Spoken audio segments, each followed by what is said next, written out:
ایران نے لبنان میں اسرائیل کی جانب سے جنگ بندی کی خلاف ورزی کا براہ راست ذمہ دار امریکہ کو قرار دے دیا۔ ایرانی وزارت خارجہ کے ایک بیان میں کہا گیا کہ مشرق وسطی میں کشیدہ صورتحال کے ذمہ دار امریکہ اور اسرائیل ہیں۔ جنوبی لبنان میں اسرائیلی حملے کی براہ راست ذمہ داری بھی امریکہ پر عائد ہوتی ہے، اس لیے اس کشیدگی کے جو نتائج برآمد ہوں گے اس کے ذمہ دار بھی تل اویو اور واشنگٹن ہوں گے۔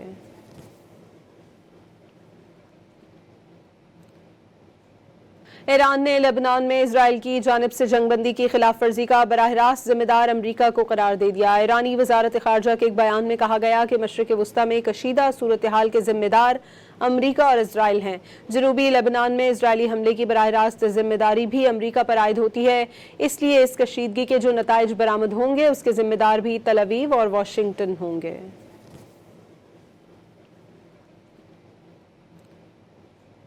ایران نے لبنان میں اسرائیل کی جانب سے جنگ بندی کی خلاف ورزی کا براہ راست ذمہ دار امریکہ کو قرار دے دیا۔ ایرانی وزارت خارجہ کے ایک بیان میں کہا گیا کہ مشرق وسطی میں کشیدہ صورتحال کے ذمہ دار امریکہ اور اسرائیل ہیں۔